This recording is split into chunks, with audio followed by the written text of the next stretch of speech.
Tear your tickets, take your seats. It's time for Popcorn Spoilers. I'm Dylan Bowden. I'm Ryan Betson. And tonight, on the 10th anniversary of a little TV show I like to call, and most people do, Breaking Bad. For those that call it something different. That's yeah, right. hell yeah, I love Breaking Bad. Keen. So, it's the 10th anniversary of Breaking Bad, AMC's Breaking Bad. Mm-hmm. Now, Breaking Bad, if you don't know, is the story of a science teacher, chemistry teacher named Walter White, who is diagnosed with lung cancer and realizes that he's going to die within a year. Mm-hmm. So, in order to set up his family so that they can carry on living the lives that they want and put them through college and keep them financially sound, he decides that he is going to cook crystal meth with an ex-student of his, Jesse Pinkman. Mm-hmm. And together, Walter cooks, Jesse knows the business, and what starts out as an easy plan to make some money and then get out of the business turns into the evolution of a man from a nice, wholesome teacher into like A monster. Monstrous drug lord. Yep. Kingpin. So, Ryan, have you heard about Breaking Bad? No. Yeah, 100%. Tell me how Breaking Bad came into your life. Breaking Bad came into my life during my science degree. Actually, I remember that being one of the things. It was like, it's this cool show. The science is pretty legit. It's got the guy from Malcolm in the middle. You gotta enjoy it. I'm like, you're ticking all my boxes here. Right. Watched it, fell in love with it. So I fell in love with it probably just after the second season aired. So I got sort of right in the middle of it, but enough to be able to absorb all the hype throughout to the end. Oh. And we should also mention, hey to Jess, thank you very much for pointing out the lovely set decoration. All from my Breaking Bad collection. Got these pillows for Christmas, even recently. Very much so. What about you? I was one of those people who everyone's like, oh yeah, Breaking Bad, because I like movies and TV, and everyone's like, oh, have you seen Breaking Bad? I'm like, no, I've heard of it. It's really good, people say, but I just haven't got into it. And my brother doesn't really get into much TV at all, but he loved Breaking Bad, and he's like, you've got to watch this show. It's incredible. You've got to watch this show just for this one scene. It's like 3 seasons in, and you have to watch all the context to get to that one scene. What's the scene? Later I watched it. It was the scene because Walter, spoilers, this is spoilers. Yep, spoilers. His wife Skyler is pregnant at the start of season 1, and his daughter's born Holly, I believe, but he doesn't get a chance to see his daughter because Skyler's estranged him from the family. And it's a moment where they're in the kitchen. He gets to come back to the house and finally gets to see his daughter for the first time, and Bryan Cranston gives his amazing tearful performance. So I was like, okay, that'd be cool, because he's like, Bryan Cranston is killing it. And I'm like, okay. So he comes over to my house, puts the show on, and we watch the first episode. I think the first 2 episodes. And it's, it's dark, and it's gritty, and it's unpleasant subject matter. And I'm not a big fan of, like, crime movies really or drugs, so I'm just kind of like, I don't really like this. He's like, no, trust me. And so I watch the first 2, and I'm like, yeah, it's not for me. The guy gets melted in the bath, falls through the thing, and I'm like, this is just gross. Hydrofluoric acid. I don't get use this. that in my science degree. You burnt. I didn't burn through a bath, though. Alright, cool. You need a lot of that. Did you melt someone? No, I burnt my hand. That's melting someone. So yeah, I wasn't up for it. And I think a couple of years later, I tried again, and I'm just like, first episode, don't get it. And then it was becoming the final season, right? And the final episode was coming up, and I had just enough time to fit every single episode in before the final episode aired. I think by the time I got to watch the final episode, it had released that day, and I was still 2 episodes behind. So I had to watch 2 and then the finale. Yep. And it's awesome. It's incredible. I think the thing that ticked me over was later in my life. In 2008, I didn't quite understand it. Like 5 years later, I kind of understood Walter White, that he was this guy that had kind of gone past his prime, had kind of just been emasculated. Wasted potential. Exactly. He had all this incredible intelligence, and he was going to start this business, and then he kind of got edged out of that. So I'll just read out something that I like. So every now and then, when I get fired from a job, I watch this video. Right? So it's called The Evolution of Walter White. We might put the link down below. It's a video that this guy's made, and it's a montage, essentially, of season 1 to season 4 at the time, and then they added season 5 at the end. And it has voiceover from the episodes, and I'm just going to recite some of it. This is what really struck me, and this is what I like. And I watch this every time I'm feeling a bit down. Okay. So it starts, and he says, it's Walter White talking voiceover, and he says, "Doctor, my wife is 7 months pregnant with a baby we didn't intend. My 15-year-old son has cerebral palsy. I'm an extremely overqualified high school chemistry teacher. When I can work, I make $43,700 per year. I have watched all of my colleagues and friends surpass me in every single way imaginable, and within 13 months, I will be dead. And you ask why I ran." Now, that's the episode where in season 2, they get kidnapped by Tuco, I believe, and they escape, and they have to find a reason why they've been missing for the weekend. That's where he gets and naked. he gets naked, yeah. And then he's telling the doctor. So it is a true recap, but he was lying in that thing. And then there's the scene where, so this carries on, there's a scene where they're sitting around and have an intervention for him. And he says to the family, "We all in this room love each other. We want what's best for each other, and I know that. I am very thankful for that. What I want, what I need is a choice. I feel like I never actually make any of my own choices. I mean, my entire life, it just seems I never had any real say about any of it. So this last one, cancer, all I have left is how I choose to approach this. These doctors talking about surviving 1 year, 2 years, like it's the only thing that matters. But what good is it to survive if I'm too sick to work, too sick to enjoy a meal or to make love? For what time I have left, I want to live in my own house, sleep in my own bed. I don't want to choke down 30 or 40 pills every single day and lose my hair. Lie around too tired to get up and so nauseated that I can't even move my head.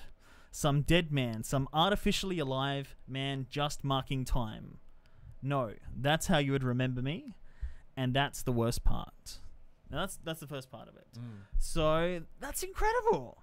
And the performance that Bryan Cranston gives in everything. Like, he is a comedic actor, and he just did bit parts. Malcolm in the Middle was his big claim to fame. He just had tiny parts in Seinfeld, movies, TV. This was like... Well, do you know how he got the role in Breaking Bad? Well, Vince Gilligan, who is the creator of the show and executive producer, as far as I'm aware, you might correct me, worked on a little show that I also call The X-Files.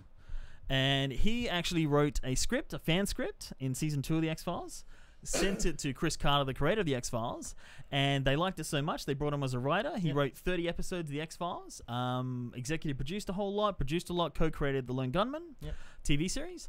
And there's an episode starring Bryan Cranston where he's in a car, Bryan Cranston, and he has to keep the car above 50 or these radio waves are going to explode his brain, and Mulder's stuck in the back of the car with him. It's like this, and they have to travel live chase. Have to travel east. Yeah, so that's how Bryan Cranston got 100%. So what happened is Vince Gilligan, working on the X-Files, saw Bryan Cranston. He's like, this is perfect. He's that perfect dichotomy of what I want. Of, you know, this character change is what I'm after. Sure.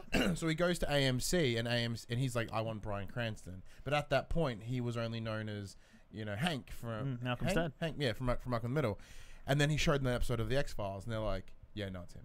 So they had a couple other people though. I think Matthew Broderick was another one. Matthew Broderick turned it down. Yeah, turned it. Yeah, so they had other people lined up and they all turned it down. So they went to Bryan Cranston. Little did they know he would win AMC about 6 Emmys. I think one for every season that they did. Yeah, that's right.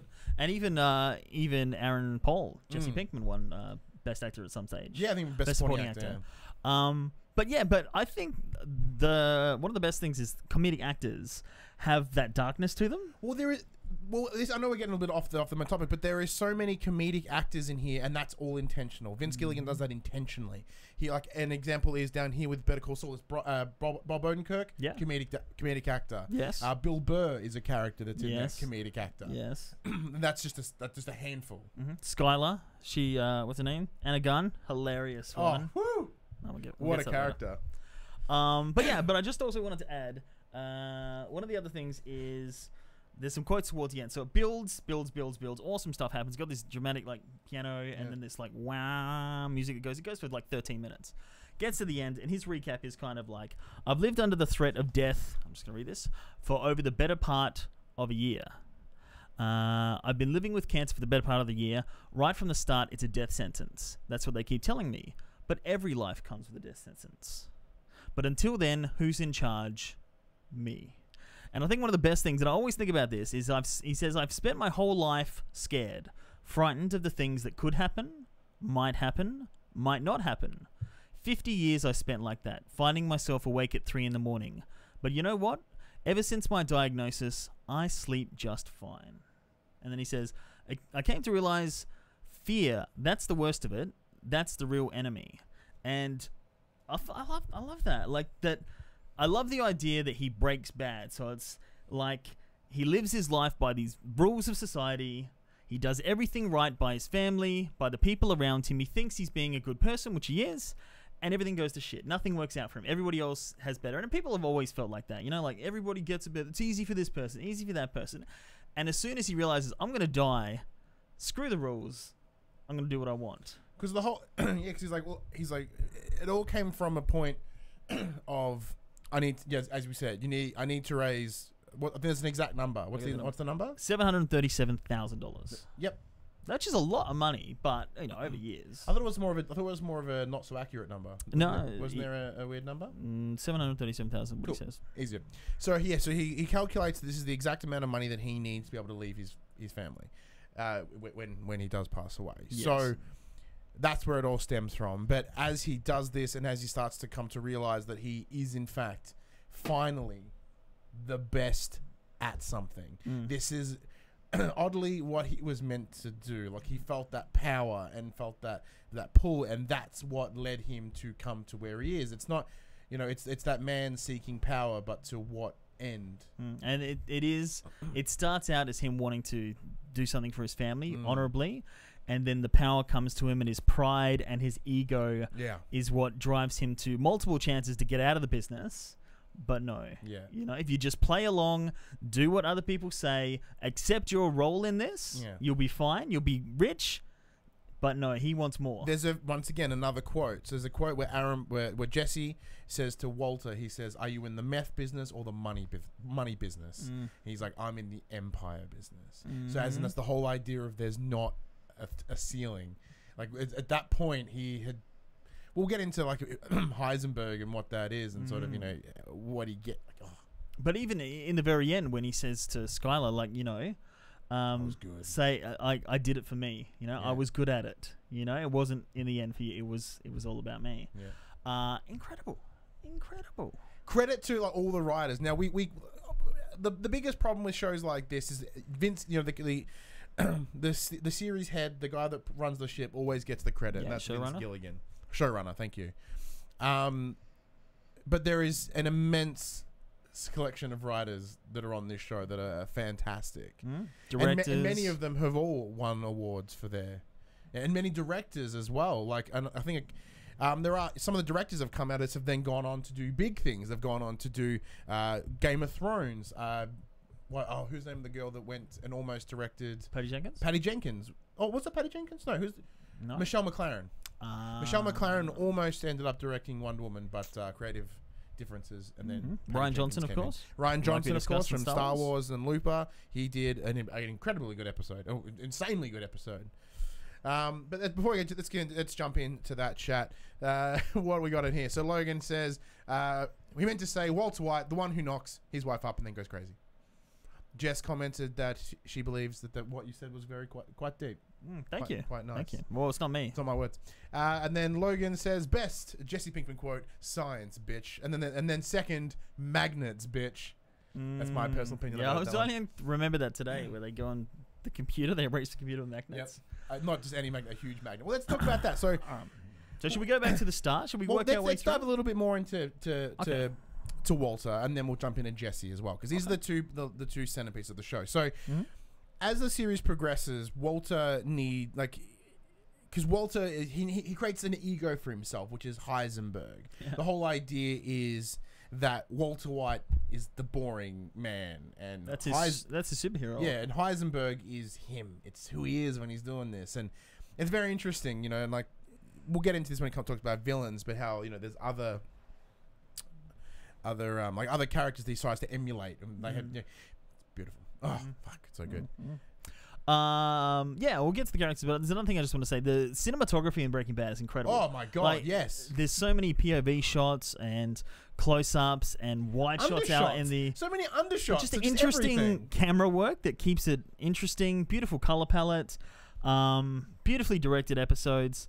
There was other things that I was going to say, but I can't think of right now because I'm just in awe of the Breaking Badness. Yeah. Even like the first episode was directed by Vince Gilligan, and like with the gun, and the camera comes out of the gun, and it's like played. So you sets up the scene at the start, and he's talking into the camera, and then it goes back in time to see that. There's a lot of movie conventions that they put into it. Yeah, it is 100% one of the most cinematic TV series you'll ever see, like without a doubt. But well, do you want to dive into Jesse, or do you want to dive into the first episode? No, let's talk about Jesse. Okay, cool. Because I'm curious about the first episode. So Jesse Pinkman, played by Aaron Paul, is a student of Walter, a previous student of Walter, well, a student he actually flunked, in fact, who he later on finds at a crime scene with Hank, Walt's brother-in-law, because he's a DEA agent. Yes. So as he's waiting in the car doing a watch-along, seeing them break this meth lab, out comes Jesse Pinkman. That's where he sees, goes, oh my god, this guy, that's where he gets the connection for the drugs. Chases him down, has a chat with him, and then eventually they start working together out of the back of a van. Now, another character that just gets properly shit on is Jesse Pinkman. Yeah, he does. Like consistently, as in he's, as you sort of see along the series, he is an incredibly talented man. He's an incredibly smart man. But it's one of those things, like you can see he's come from a well background. You can see his parents do quite well. Lived in a quite nice one of the upper suburbs. He lives in his auntie's house. Yeah, he comes from a good place. Yeah, that he inherited. But you sort of see like the influence of drugs on him and his environment, and how that's affected him. And then we come in to with Walt. And what starts as a friendship becomes very much a somewhat toxic relationship. Like Walter still somewhat. Well, at the start it was nice. Walter does truly care for Jesse on this weird level, but he also manipulates the hell out of him. He pressures him. He puts him in uncomfortable positions. He makes him kill people. Like there's this like. That he's just so poorly treated, and like it's horrible to see, especially because watching Aaron Paul's performance is Jesse is given multiple outs, multiple chances of happiness, and each time either the drugs or Walt ruin it for him. Whether it be with Jane, whether it be with other woman I forget who has the son that he gets super attached to. There's all these different times where Jesse is in a place where he could get out and it could be good and he could be free. And it just keeps pulling him back in. That's true. We'll go into it as we go, but the more I think about it, I don't think there was ever a time when Walter White was being genuine, as in liking or caring about him. Yeah, like, I think way in like season 5 even, there's a moment where they're sharing a beer when they've got one of those tents up, and you're like, wow, I really love seeing them bond. Like, they're genuinely friends. And not just the actors, but like the characters. And then he did something, I can't remember what it is, but he was just faking it in the moment. And I don't think he's just been using Jesse to his own means a whole time. and that makes me sad. It's because as a, like Jesse Pinkman is one of those poorly misunderstood kids. You know, like those characters. Like it's just like you just happen to fall on the wrong side. You know what I mean? And it's just like watching him and like, fuck, you're just surrounded in a dangerous environment that's just ruining you, man. And like that's one of the, you know, we as parents have the same discussion, and because you know, yeah, they're just moments of selflessness that he does, and it's just kind of very. There was one. I'm just remembering it now. There was an episode where there was a bug crawling on him, and it's just the start of an episode. It's a very subtle moment, and there's a bug crawling on him, and he just puts it down and lets it go. And it's such a character-defining moment, and says so much about him. But it's just a tiny little throwaway thing. Well, even something as simple as when he find out his brother had some dope. Yeah, and when he goes back to his family, and then he dies on that bullet. His parents find it. It's not his, but he takes the pull anyway. This leads him to be properly disowned, like as in kicked out, never to be seen again. And he still did that. You know, and then the whole idea of him just caring for, you know, when he finds in the woman later whose name for the goddamn escapes me, and it kills me that it escapes me, you know, and her son, you know, and like how he comes parts of his relationship and genuinely cares for this kid, like genuinely. Yeah, exactly. All right, so let's talk about, it's not just Jesse and Walt. I mean, this is their 10-year anniversary, so let's really get into it. So you've got Walt's wife, Skyler. Yep. Who there's a lot of hate for her came across the show. Like, yeah, I don't think some of it's valid. Whoa. Well, she's like the reasonable, like, you know, within sane voice of reason, but sometimes. She also kind of like, you know, she did some fucking horrible dumb shit. Well, like sleeping with that Ted guy. Yeah, that was rude. Spending all the money. Yeah, did that as well. But at the same point, that's the biggest problem with this show is because Walt is essentially a villain, right? No way, he's the hero. No, he's the hero of the show, but his behaviors are of a villain. Like, the shit that he does to people is horrible. So, but because we oddly root for him, what do we got? Logan just said, well, Walter is genius, the master manipulator. That's what he does. That is true. And I think spot on, like that master manipulator, that's literally insane. But Skyler, because we're rooting for Walt and we're watching him grow, and like Skyler's the preventative. It's she's there to be like, no, you can't do that. That's stupid. Like, yeah, she's Marge. yeah. I think another awesome thing. I don't know. It was just a thing, and that's what makes it cool, is that he's got his son, Walt Jr. Yep, RJ Mitty. Yeah, who's got cerebral palsy, and he just has it for no reason. He just has cerebral palsy. And the actor has cerebral palsy as well. Not as bad as the character he plays is, but that's cool that he's just there. And he has cerebral palsy, and they don't make it a thing. They don't make it like a moral of the day. It's just a matter-of-fact thing in life. And I thought that was awesome. Yeah, and he loves breakfast. So who doesn't like breakfast? It is visible. Like, they use it as a storyline initially. Like, I think it was the first or second episode where Walt first gets his sense of power. We'll get to there. So essentially, someone's given. So Walt, they're at a clothing shop trying on clothes, and you know, RJ Mitty, Walt Jr.'s trying to do the right thing and trying to do it himself, and they're in the change room, jocks and giving he's him trying to some jocks giving him pants, shit. Yeah. And Walt essentially goes around the back, sneaks at the back, comes at the front of the store. Why does he go out the back though? I love that. So he can get behind him. Okay, I always loved that. I was like, I'm gonna leave as me, and I'm gonna come back as someone else. Yeah. Oh, there you go. I always just loved that he didn't go up. He just left and then came back in. That's a beautiful visual representation of that. I never thought about that. That's what it is, but I really liked it. It always stuck with me. I would like to think that's what it is, yeah, because he leaves and comes around the back and then proceeds to kick the knee out of the guy, probably breaking it by the force of that thud. Gave him a bit of a beating, yeah. Yeah, and drops the guy to the floor and kicks him the fuck out. Sean says, just stopping by to show my respect for this show. Breaking Bad. Oh, not us. Thanks, man. Appreciate it. Yeah. But yeah, so like, outside of that, it's never used as a story. It's just, here's a situation for Walter to be the dominant man that he, you know, wants. Very cool. And then, of course, you've got Hank and Marie. Yep. So Skyler's sister and brother-in-law. So Hank, of course, the Dean DEA Norris. agent. Dean Norris, that's right. And I know this one. Oh, Off the top of my head, of course. No, I got nothing. Betty Brant. That's it. I remember it was 2 Bs. I remember that. And Yeah, Hank is an incredible character as well. Hank is a fantastic and especially the way he character. starts out as like this macho guy, especially in that first episode again where they're watching he's like watching himself on the news and he's high-fiving everybody and he's like, you wouldn't even know how to use this gun, Walt, and really like demeaning him. So this is that one of the big things you talked about was the emasculating. So this Hank is that. Hank's the big butchy fucking cop. Like he's the big dude. He's the and like there's clearly a respect there as brother, as his brother-in-law, but he doesn't respect him as a man. What, Walt respect Hank? No, Hank doesn't respect... Oh, no, definitely not. Yeah, no. Hank doesn't respect Walt as a man. He respects him as a person and his intelligence, but not enough to give him a high praise. Yeah. And which we later on come to realize that is one of the downfalls of Hank. How he was never able to put together that Walter was Heisenberg. He was, because he just never put him on that level. He never respected him on that... You know what I mean? So he just always looked past him. Yeah, he never expected what's right under his nose. The whole Not time. because he wasn't a good detective, but just because he's like, no way. Yeah, it can't be. Yeah. And again, Hank's journey of like when he goes to, I don't know, he got promoted to some kind of field office. And then there was the incident where Danny Trejo's head blew up on a turtle because that happened.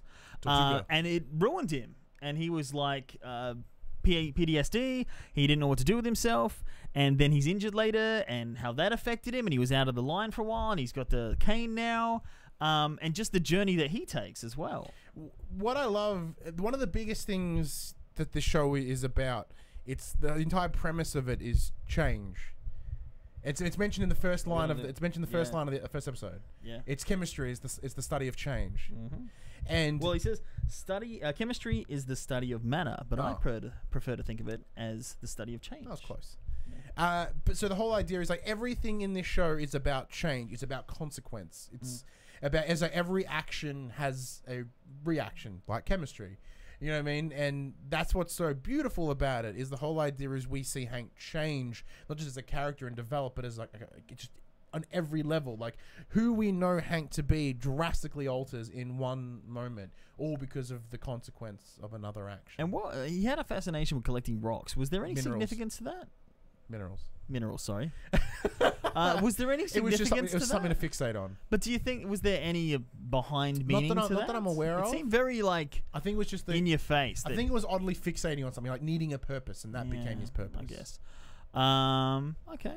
And then so we got Betsy Brant as I've forgotten her name. What was her name? Marie, who is Hank's wife. She likes purple. She loves purple, like stupidly loves purple. I forgot this, but she was like a kleptomaniac. Goody two shoes, and then realizes she was a kleptomaniac the whole time. She didn't really do a much. whole lot. She was good, but she was there. Comparative to the rest, like she did not do as much, but she was still good. And Sean as so sad what happens to Hank. It is very sad. But like in spoilers, the way Hank goes out is fucking beautiful. I don't know, from the way you're acting, it's not real. So it's okay. What? It's not real. What is it? You just got really sad that bad things happen to Hank, but it's not real, so it's okay. Yeah, no, but I mean like as in it's just you look really down there. I did, because it's like I thought about it, I'm like, oh fuck Hank. Yeah.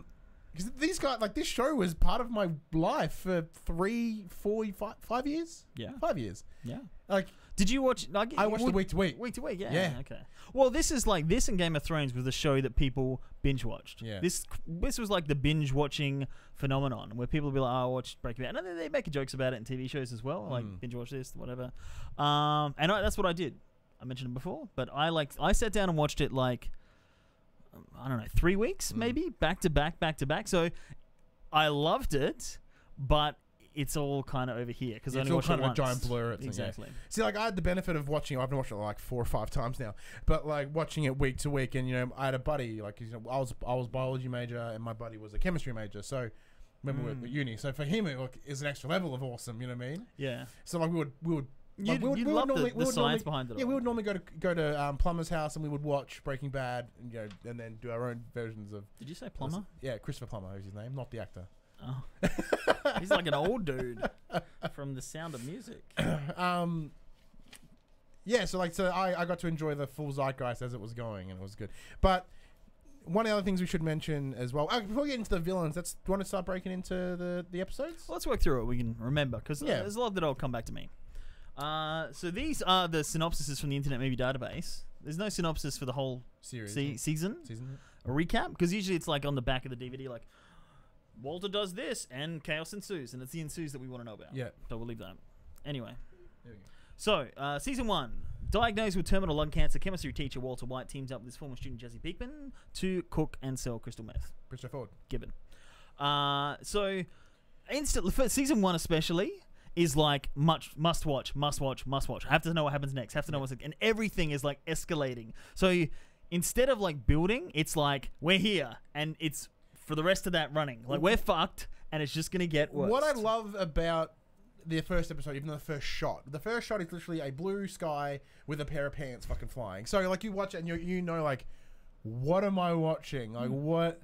And then a fucking van fangs it in front of like I think it's a pan down shot. I think it jumps over even. Yeah, I think So there's like there's a pair of pants and a RV with smoke piling out top of it, fanging it down this dirt road. And he's got no pants on. And he's got no pants. Course. He's butt naked, but like a pair of tidy whities, gas mask on, bodies rolling around in the back. Yeah. Like it's just instantly like, and he does what is this confessional video, like Yeah. and then goes back to how we got there. Yeah, Just- so good. Again, I love that where it throws you into the deep end. You don't know what's happening, and you play catch up. Like it's just clever, and it makes it compelling and interesting. And you're not just like watching like here's a guy, and he's like, oh, what's happening here? Yeah. Like, you got to sit in. So, episode 2. After their first drug deal goes terribly wrong, Walt and Jesse are forced to deal with a corpse and a prisoner. So That's Crazy 8. Crazy 8, yeah. So meanwhile, Skyler grows suspicious of Walt's activities. Good luck, Skyler. It's going to be a while before we find out.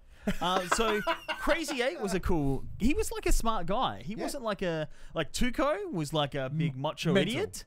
But Crazy 8 was pretty reasonable. Yeah. I don't remember the circumstances of how they got that first guy. So Tuco and Crazy 8 are the same dudes. No, sorry, Tuco was Same later. team. Crazy 8 and his brother or something there was 2 people in this van. So the whole idea was there was supposed to be this deal. That was the person in the car. There was supposed to be a deal out in the desert, and then they sensed that it was going to go nuts. Yes. So Walt throws maybe potassium something. Yeah, blows it up. The gas goes essentially into gnarly tear gas. Yes. Pretty much, right? Yes. Knocks them the fuck out. Shuts the door. Yeah. One of the guys dies. I forget how. Yeah. But then Crazy 8's still alive. So they're like, well, we can't get rid of this guy. What are we going to do? So they bicycle lock him by the neck to a pole in the basement. Yeah. And the other one, so Walt sends Jesse while he's at work to go and get this tub to put the hydrochloric acid in. I believe it was polyethylene tub. Yeah. And he's at the hardware store, like sitting in the tub, seeing if a human fits in there. He gets the wrong thing because he's not paying attention. He's like, whatever, it's just a thing. And that's when they melt through the bathtub and it falls through the roof. Yeah. And it's just goo of a body. Yeah, so they're using HF, so hydrofluoric acid. Like within high amounts, it can burn through a bunch of shit. It's fucking crazy. It's good stuff. But seeing Walt deal with Crazy 8 there, and they're like building a bond, and he makes him a sandwich. No crust? No crust, cuts the crust off. And I remember him like, I think I can let this guy go. Like, it'll work out.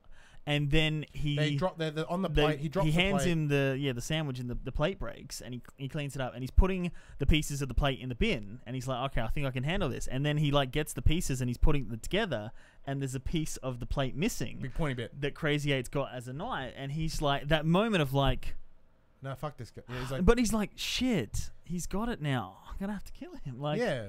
What am I going to do? And this is when... And he doesn't want to. And there's actually a discussion between... I think there's like a flip a coin. Like, who between Jesse and Walt have to kill this man. And I think Walt loses. And then he ends up choking him out with the bike lock on the thing. And this is where we first started to see the effect of others on Walt. So from then on, every time that Walt would have a sandwich, he would cut the crusts off. So one of the most incredible things about Walt White as a character, as he absorbs... traits one of his him. mutant powers is he absorbs the weirdest shit about people. Not even good shit, just the weirdest shit. Yeah.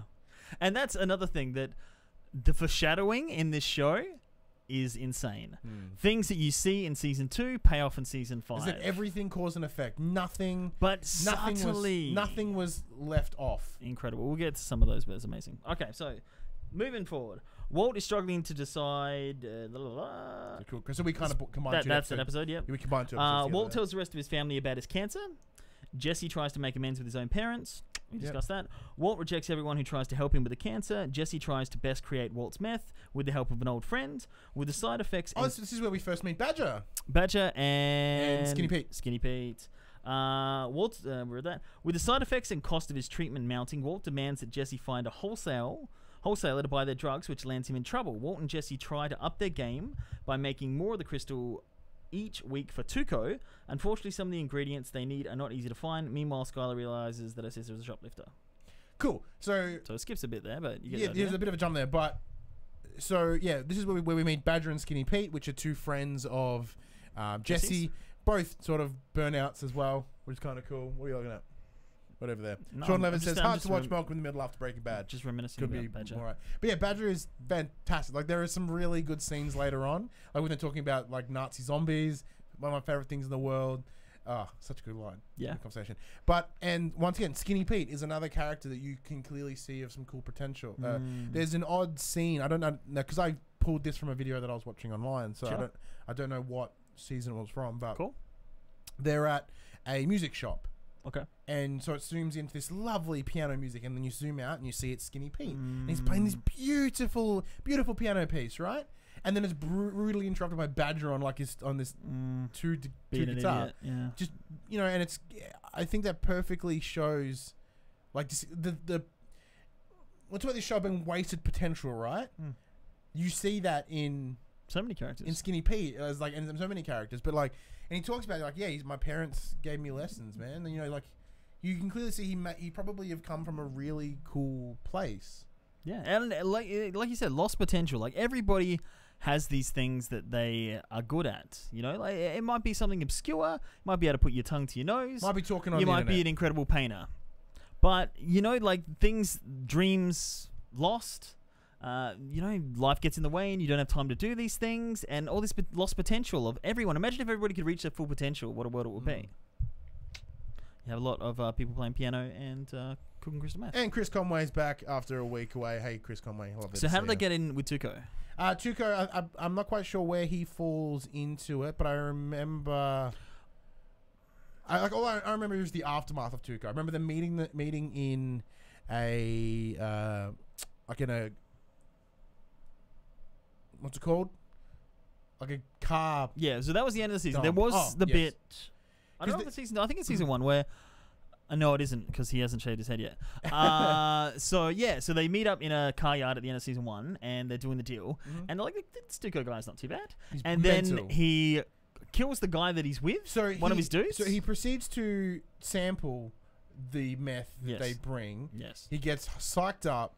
Some guy makes an off comment or something, and then he proceeds to beat the living piss out of that guy's face until he's dead. And then he leaves, and they're just standing there like, the fuck. And then season 2 starts from that moment. And that's the first time he puts on his Heisenberg hat and glasses, and Jesse's like, "What the fuck are you wearing?" And that creates Heisenberg. Yeah. And that's when he first started growing his goatee. Yeah. Loses the hair. So, season 2. Walt and Jesse realize how dire their situation is. They must come up with a plan to kill Tuco before Tuco kills them first. Tuco takes Walt and Jesse prisoner. Walt and Jesse try to come up with alibis for their disappearances. Skyler keeps mysteriously leaving without talking to Walt. Jesse's parents throw him out of his own house. This is the whole season 2. Yep. Walt and Jesse decide to start their own little empire with the help of Jesse's friends, Skinny Pete, Combo, and Badger. Combo! He was like the big guy, right? Yeah. Meanwhile, Hank tries to pull himself together after his encounter with Tuco. Now that's where he goes to. Yes, so they're kidnapped. Yeah. So what happens? Yeah. So Walter and Jesse are kidnapped. They're being held Out in the desert with Salamanca? the old dude. So, yeah, Salamanca. Oh, what a cool character Salamanca is, by the way. Guy in the wheelchair with a dinghy. Yeah. So Tuco's grandfather. Yes. I believe. Yes. Yes. Yes. Eventually, somehow, Hank finds them. No, he doesn't find them. He finds Tuco. They get out of there, so they shoot up the car there. Yeah, and there's a massive shootout. And remember, the episode opens with the bouncing car. and it like reverses. And then like The bullet- a dead glass walls goes body back and just in, yeah. casing. Oh, the shots, beautiful. Sidetrack. Yes. Did you watch Rugrats? Nickelodeon's Rugrats? Oh, like way back in the day, yeah. Rugrats would always start an episode with something weird, and you wouldn't know what it was, and then it would reveal it, and it's kind of like the baby's view. So there was this one episode where there's these caves and these black orbs sticking out, and it's traveling through like this space cave, and then it zooms out, and it's actually like a watermelon. And just things like that, where it starts on these moments where you're like, what is going on? And again, not just the first episode, you have to sit up and kind of play catch up. This is the trick that was used in X-Files. There's the stinger? Like the stinger, and that gets you curious, gets your attention. Then Act 1, 2, 3, I think maybe 4. Love it. I don't know if this is during this time or was it season 1, but remember the moment where Jesse's at Tuco's place and Walter, the episode starts and like the building's on fire behind him and Walter White bikies are all standing around like the fuck, and he's walking with the money bag, gets in the car, and you're like, how did it get to that? Then at the end of the episode, he's in the room, and I never got this. It's awesome, but he's holding this crystal. Yeah. So it's some kind of chemical compound that explodes. Now it looks, because the angle changes and it looks like he's throwing it down at the ground, but the angle's pointing up, so he's throwing up. But he throws it down on the ground and it hits the ground and blows up the building. How did he get not blown up? Yeah, but it's incredible, and he's using science. Yeah. And then it's legit science. It will do that. If you throw crystals on the ground, they will blow up. The very specific compound they use, it is explosive, but not at that small amount. You would need to use noticeably more. What do we got over there? Craig's only seen season 1. We're in season 2, Craig, but you're gone now, so it's okay. Okay, so hang to that. Okay, after Skinny Pete gets ripped off, Walt makes Jesse go get the money. Meanwhile, Walt's cover story on how Elliot and Gretchen are paying for his medical treatment is on the verge of collapsing. Now, Elliot and Gretchen were... Dark Matter. Dark Matter was the company. So you find out that Walt was co-founder with some of his university friends. And they started this business called Dark Matter and then fucked him off out of it somehow and tricked him out of it. Yeah, essentially. And now they're rich and successful, and they offer to pay for his treatment, but he's like... He refuses out of pride. Yeah, exactly. But then he tells Skyler that they are paying for it. And he's using the But drug. he's actually using the drug money. And they're very early into the show, season 2, and they come back later as well, but they disappear for a long while. So it's season 1 because Walt still has his hair. This is season 2, but yes, season 1 is when that first happened. Yeah. Sorry, but I take that back. So they're in season 2 as well. There's a flashback where they go to an old party. Yeah. Maybe season 2 then. My apologies. Yeah. No, well, they might be in season 1. Well, because this is one thing we should also mention as well. Season 1 is noticeably smaller than all the other seasons because it released right during the writer's strike. And that's another thing that I want to mention. So I think... The same way we're talking about Star Wars, Breaking Bad didn't really have... It was like, he is good, he turns evil, and everything turns to shit because of his power struggle, his pride. But then everything in the middle is kind of like, we'll see what happens. So Jesse Pinkman was supposed to die in the 9th episode. He was never meant to be a character that would continue through. But when the writer's strike happened, they had more time to think about it. And... they thought he's such a great actor and his performance is incredible. He kept him on. Same with Walter White. He was supposed to become the Heisenberg kind of character much faster than they intended. But then when they had time to have the writer's strike and think about it, they chipped it out so it takes longer for him to get there and stretch it out, which made it a better show. So there's a lot of instances. Same with Gus Fring, who we haven't got to yet. He was only supposed to be in it a little bit. They brought him back. Mike was only in it because Bob Odenkirk was unavailable to do that scene, so they brought in this character that works for him, which created a whole character, and everything goes off from there. So this is to play off what you've mentioned about them able to sort of flesh out things. Like watching the show, there's no clear moment when Walt becomes Heisenberg, or when there's a couple of moments where it's like, okay, you're clearly that now, but if you watch it again, like, okay, there's a little trace of that before. Yes. So it's that whole thing of it's not like, and I'm Heisenberg. Like, that's a very slow burn. And, like, there are shows that try to do slow burns, kind of like The Walking Dead, which is kind of really, like, that's too slow. Another AMC show, The Walking Dead pace is walking. It's dawdling. What would you prefer? Like, Anakin's just like, I'm Darth Vader now, I'm going to kill kids? Oh, no, that's too far. See, I'm saying Breaking Bad is perfect in terms of its spread. And welcome, Dave Chataway, beautiful bastard. 4 episodes. 4 in sequence, Dave? Or just 4 random ones. I've only seen 4 episodes. But the other thing is Vince Gilligan's always like, he's done horrendous things. He was worried that he would become irredeemable and people would be like, but people love his hair. I don't think he ever does. Like, what was the point for you where you're like, he is unredeemable? Kind of poisoning a child. Didn't die. Like, I'm like, because he comes from a good place originally, but maybe like a egotistical person I am, I'm like, I can see. But I think that's what's fantastic about it. There's no clear moment where he's like, that's crossed the line. But that's what Vince Gilligan says. Like, I felt like this was the the moment where people would be like, that's it. Multiple times. And people were just like, nah, let's keep going. What else are you going to do? So anyway, that happens. All right, so Gretchen. Yeah, we talked about that. Rumor What about is Gretchen? what? Yeah, there's two dudes. Oh, yeah, sorry, my apologies. I was Dark Matter thinking of Lydia. My apologies. No. Rumor is spreading that Jesse killed the man that ripped off Skinny Pete. Walt uses this to his advantage on expanding their territory. Meanwhile, Hank has been promoted to the El Paso office, but it's not all he hoped it would be. So that was that bit that happened. Okay, so we're still in season 2. Badger is called by the DEA. Walt and Jesse hire the best criminal lawyer in town, Saul Goodman. Oh yeah, the introduction of Bob Odenkirk, Saul Goodman gets his own season. Better Call Saul. Holy fuck, 3 seasons now. 3 seasons now. Shit, yeah. Still going strong. Do you want to talk about Saul Goodman? Oh yeah. Okay, so It's All Good Man is what his name's based on. Jimmy McGill. Jimmy McGill, that's right. Bob Odenkirk is incredible. He's fucking fantastic. And he's like, do you ever watch Entourage? No. Jeremy Piven is Ari Gold, and he's this fast-talking kind of... Ari, yeah, I know who Ari Ari, Gold is. fast-talking agent. And they both based on the same kind of agent in Hollywood. This person, I don't know his name. But he's like... he's like a sleazy sleazy and slick. slimy. He's, again, just like all the characters, he's a guy that had potential and wanted good intentions, and much that you see in Better Call Saul. But circumstances just fuck him over, and he's like, you know what? I try so hard to be good, and it just doesn't get me anywhere. I'll just be the lawyer for the bad guys. Exactly. What is his slogan? It's exactly that. Yeah, that's not that, but it's pretty close. Whatever it is. But yeah. So as far as I remember, they put a bag over his head and take him out into the desert first. So, the first time they meet him. And he's intimidated about him, and then he realizes they're idiots. And he's like, you guys don't know what the hell you're doing. I'm going to take it from here. And he kind of becomes their not business partner. I guess they pay him, I guess.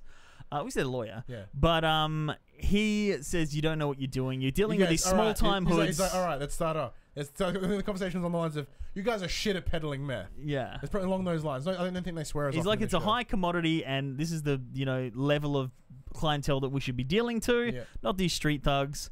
I'm going to take it to the next level. And they team up with Saul Goodman. He's a criminal lawyer. That's what it is, a criminal lawyer. So he's a criminal lawyer, but he's also a criminal lawyer. Yeah. Yeah, there you go. It's fantastic. And what I love about so he has this office as well, which is in this kind of it looks like a shitty strip mall. But in his office, there's lovely pillars. There's the Constitution on the wall. It's a nice room. And he has like It's like a doctor's waiting room. Really sort of bitchy secretary who just gives him shit because she knows he's a horrible fucking... it's just so good. Show's phenomenal. And he's got that awful comb over.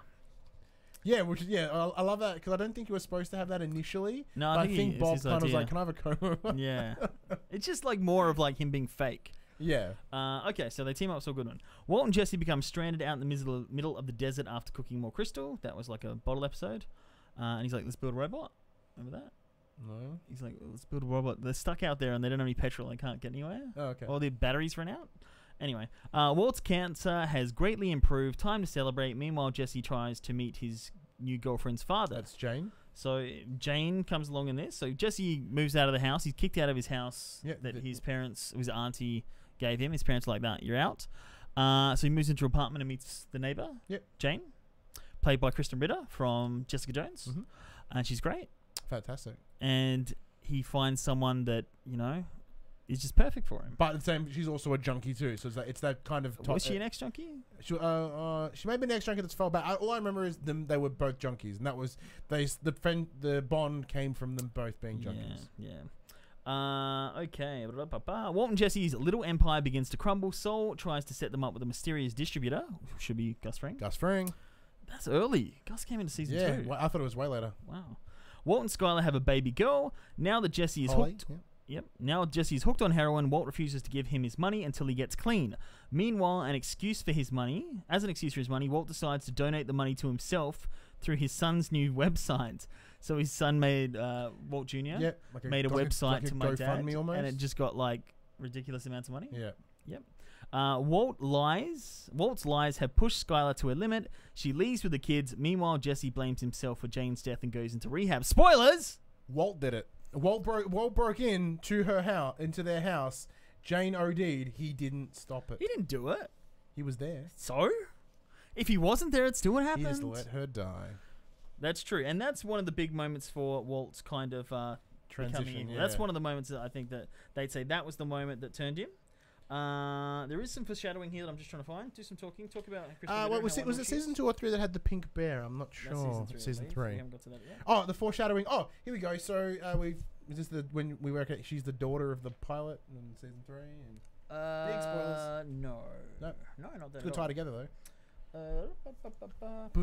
What's going on in the chats here? So Dave said he watched the 4 in sequence. And then he got busy, never returned. Jess says the chat is more interesting than the video. Fuck you. And Chris says that Sean, the roads are coming along. We did because Chris now is a road man. We did 300,000, so 3Ks essentially of road today in Bendigo in 43 degree heat. Holy fuck, that's a horrible decision. Should go make meth. Mate, first rule of being a construction worker is lean on your shovel and do nothing. Isn't there don't you guys have a rule that you don't work over like a certain degree? And on the asphalt would be even hotter, wouldn't it? Stanky. Okay. Yeah, so some of the foreshadowing that Jane's death was actually foreshadowed several times throughout the series. So one was... Talk to the microphone. I'm just going to bring it over here. So one time was when Jesse tried to make Jane breakfast in bed. She got up and he said, "You weren't meant to get up." And she asked, "Ever?" Spoilers, she's dead and she's not going to get out of bed. Another moment is when soon after Holly is born, Walt and Marie put her to bed and make sure to lay her on her side in case, and they say, she decides to do a little spit up. Choking her own bomb. And finally, in a post-foreshadowing flashback, Jane tells Jesse that he's so sweet that she thinks she threw up a little in her mouth. Damn. Boom. Fuck, the rise in the show is so damn good. Oh, dude, I was complimenting your show. Fuck you too. Sorry, Jess, giving you shiz. Yeah, so that's quite cool. And it's little things. Some things I'm like, that's not a thing. And then other things like, yeah, clearly that was cool. Yeah. So that's cool. Very awesome. So essentially what we're saying is Jane is lying in bed with Jesse. Walt comes over to be like, Jesse, get the fuck out. Get back to work. Get this girl out of your life. Concentrate on the meth. And then she happens to vomit in her mouth while asleep on her back. And Walt has the opportunity to turn her on her side and save her. But he doesn't. But he's there to do it. And then he's like, no But it's way. very interesting. Like, you watch his face and it's this weird kind of like... It can... Once again, credit to Bryan Cranston's performance. His face is this very weird line of... It's almost like a shock that he's like, what do I do? What do I do? What do I do? Mixed with...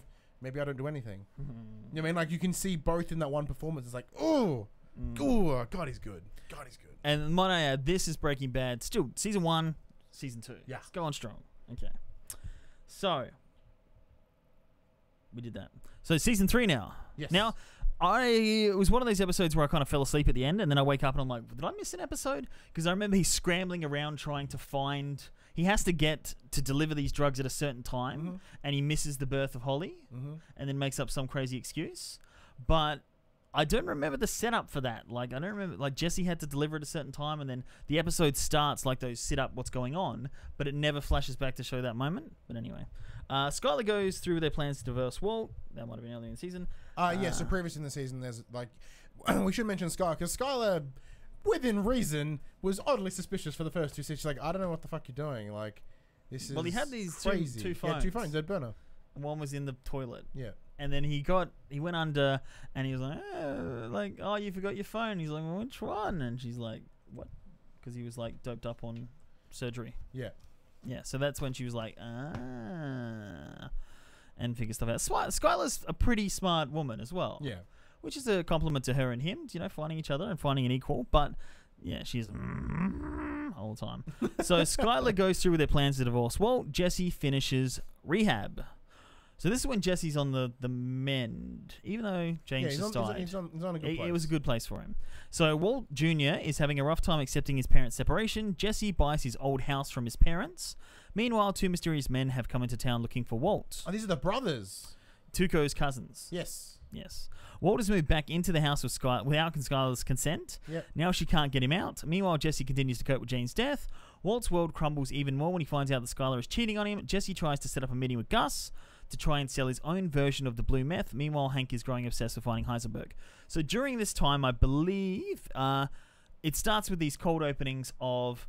These 2 dudes crawling on their tummy across... Yeah, in some Mexico town. Like Day of the Dead kind of thing, which is weird. But then there's other scenes where it's a swimming pool and there's a bear, pink bear, and the bear's in color. Everything else black and white. The season opens with a plane crash, doesn't it? No, it's the bear first. Spoilers. Just a bear that's floating in the pool, and then the more you see debris around the place as it progresses over the episodes. Oh no, that's right. So it starts with a pink bear in a pool, and then a bunch of people in hazmat suits going through Walt's house. Yeah, and you're wondering you're letting like, are they caught? What the fuck? Exactly. What is this? And it slowly progresses as episodes go by. And we slowly get to see more of the pink bear being decimated on one side. Yeah, so it's got one eye, burnt the other side. It's pink. It's floating in the water. And you're wondering what's going on. Cool. So we'll get back to this. But eventually, I don't know if it'll mention it, but let's go into it. So Jane's father, you eventually find out, is a air traffic conductor. And he's so distraught by the death of Jane that he's not paying attention at work one day, and two planes crash into each other. And Walt's sitting in the backyard, and all of a sudden the planes crash, and all the debris bursts out of the plane, falls over the area. Some of it falls into his backyard. So technically, he's responsible for the deaths of the 157 passengers. Once again, this show perfectly encapsulating the whole cause and effect, action and consequence. So I think the death tally in Breaking Bad is like 208 on Walt's behalf, but 150, 60 odd of those is the plane crash. Yeah, it's cheating. Well, did he really? But again, it's an awesome moment of, building something up, not knowing what it is, foreshadowing, and all these little things that you notice afterwards. Let's talk about Gus Fring. Oh, Gus Fring is the exceptional villain. He is the polar opposite of Walter White, and that in the best way, in terms of him being the big kingpin villain. So you've got Walt, he's very new to it. He's kind of very green, where Gus is long-term, full-blown, like kingpin. He's like perfectly calm and clean, composed, in control. He's been doing it for quite some time. He runs it from his fast food chain, Los Polos Hermanos. Yes. Which is like a fast food chicken chain. Like a KFC almost. And they did open up a few. I think in the 10th anniversary now, they've turned one of their restaurants in America into a Los Polos Hermanos for a while. Fuck, fantastic. And Walt at this point is like erratic. Like he wants to be in control, but he's not. Yeah, like he knows that Gus is the big man, but he wants. But what's fascinating about this season, as we start to sort of, might be the next season as well, where we're trying to get Walt is just consistently trying to get on the same level as Gus, just consistently. That's all he's trying to do. He's trying to see him as an equal, and Gus is like, we are not equals by any stretch. And there's a conversation. He's like, we're very similar. He's like, we are not very similar, Mr. White. He's so good, so fucking good. So What's the actor's name? It's Giancarlo Esposito. He is fantastic. I don't know if I pronounced that right. Gus is a fantastic character, and because he has that very calm and collected. Now, which episode's Box Cutter? Is that this season or next season? That's coming up. Okay. I think that's the season 4 start. Yeah, so I think it's starter. Yeah. You can talk about Gus. I'm running out of words to explain. Well, it's hard to talk about Gus without getting into spoilers. There is a scene, like he starts and he goes to the restaurant, and he does this really. Walter is supposed to meet this guy, and he doesn't know who it is. And he goes to the restaurant, and he's sitting there waiting, and the guy never turns up. Then eventually he realizes that the manager of the business who was there is Gus, and he was the one he was supposed to meet with. But he saw him talking to Jesse, just erratic, unprofessional, and said, I don't want to do business with you. And then Walt comes back to his work, and he's like, please, like, I want to do it. And he's just like, this is not the way you perform business. It's unprofessional. Yeah. Now, another thing that we kind of glazed over is when Jane dies, they organize a cleaner to come and take her away. Yeah, Mike. And like I said, Bob Odenkirk was supposed to organize it, Saul Goodman, but he was unavailable for the episode, so they introduced this new character, Mike Ehrmantraut. And he's kind of like their heavy for grizzled Saul. Old dude. And he works for Gus as well. Yeah, this bold, grizzled old dude, and he is incredible. Fantastic. I love Mike as a character so much. He's one of the best characters as well. And Mike's story is revealed in Better Call Saul more, but essentially he has a daughter and a granddaughter, and he used to be a detective. And again, he was trying to do the honorable thing, was a policeman. There were some dirty cops. Dirty cops. You can't do the right thing. Fuck it. Let's just make money and survive. And so he works with these guys. And he starts out as a real brutal kind of person, but then you realize over time, he's trying... Just nice, soft old dude. Yeah, like a softie. So Mike's awesome. And then, so after their RV business doesn't work, did we say they make Crystal Earth an RV? You know, we you know that anyway. anyway. Yeah, You know that It's anyway. one of the most iconic things ever. But then they work in Gus's lab. Yeah. And he's got this professional, pimped out lab. Like Gail legit. is his cook. Gail Bedecker? Yeah, but he's not the best. Walt is the best. So they bring in essentially Walt and Jesse, because Walt won't work without Jesse, to teach Gail how to cook as well as they do. Yeah. Correct? Pretty much. So this is where it's more impressiveness in terms of creating the characters. So Gus is who Walt wants to be. Yes. And then they've got Gail, who is what Walt could be as well, but in the same way. So if Walt just did what he was told, yes, because Gail is essentially and somewhat equal on a chemistry level, but he's very submissive. He doesn't have no desire for power, no desire for dominance. He's just eager to please. Yeah. So he makes the coffee machine. He does all these little things. And he's just a nice dude. Guy. He's not up for power. He's not mean. He's not evil. And that's just a nice dude. Once again, showing the two sides of Walt. And it's beautiful. Beautiful. Yeah. So against Gus and Gail, essentially. Yeah. I never thought about it that way. Cool. All right. So. Yeah, so we're back. So Walt's world crumbles even more when he finds out that Skyler is cheating on him with Ted. Mm-hmm. And she does it like, oh, fuck Ted. And he's like, I'm doing nothing but trying to be good for this family. Everything I do at this point is to help the family. And that's the difficult part, though. From her perspective, he's just been weird, not around, doing shit. Like granted, her reaction, this is that moment where everyone just fucking turned on Skyler, like, period. Like, without a doubt, right? This is when she just becomes an unnecessarily fucked character. Yeah.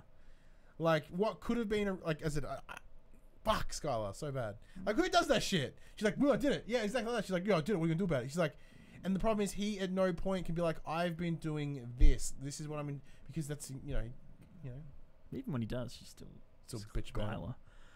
Okay, so, yes, Jesse tries to set up a meeting with Gus, and that's where we got to, and tries to sell his own version of blue meth. Hank is obsessed with finding Heisenberg. So Gus tries to now... Yeah, I think we haven't got there yet. So Gus tries to get Walt back in the business by offering him $3 million in a brand new lab. That's what we're talking about. Yes. Jesse is furious that Walt received half of the money for his blue meth. Hank tries to track down the RV meth lab. Walt's new business assistant, Gail, are making his life much easier. Hank trails the RV back to Jesse. When Walt finds out, he tries to destroy the RV. They did that at the car crash. And then Hank starts to suspect Jesse. But I think Walt is in the van the whole time. That was the big cliffhanger. Yeah, that was a cool episode. Now, I'm not remembering this correctly, but essentially Hank is on to Jesse. Yeah. And he's on to the RV, and he's about to get Walt, and they think, what are we going to do? How are we going to get out of this? And either Walt tells Jesse or Walt does it, but he calls and does like a death threat to... he calls Betsy Hank Brown. away. He like, what's her name? Marie? Yeah. He's like something, he threatens Marie or says like somebody's going to come kill your wife. And he races, or says she's in the hospital and she's hurt or something. Yeah. No, he says like she's in a hospital, she's had an accident. So he leaves chasing Walt just in time before he gets caught, races to the hospital, realizes it's all fake, and thinks it was Jesse. So goes to Jesse's house. He's like, don't you fucking bring my family into this. How did you know about her or whatever. Beats the shit out of him. And that kind of leads to his downfall on the police force, and Jesse's shitty with that. Correct. Which gets one of the most awesome moments ever. So Jesse ends up in hospital after getting beaten up by Hank. Now he's threatened to press charges against the DA. To stop him, Walt decides to bring Jesse on his partner once again. Hank ends up in hospital after being attacked by Tuco's cousins. Yeah. So this is like movie level action out of nowhere. Like, he's getting chased by these two dudes, and somebody gives him a call and he's like, there's two people coming to kill you, and they're coming in like 2 minutes. And I don't remember who called him, but might have been Walt, I don't know. But he's in the car park, and they come, and he's like backs the car into one of the dudes, and he falls out of the car. Shot at the whole time, and there's an axe there. It's just like this most incredible, intense action sequence where it's just like grab what you can, get out of the moment, dirty kind of like moment, and then Hank injures himself with, I think he gets shot. He gets shot in the back and the legs. Yeah, and then that puts Hank out of action for the long time, and kind of brings him into a new light. So that was cool. Skyler hatches the plan to, as Hank's in the hospital, bills stack up. Meanwhile, Walt and Gus come to a better understanding as Jesse.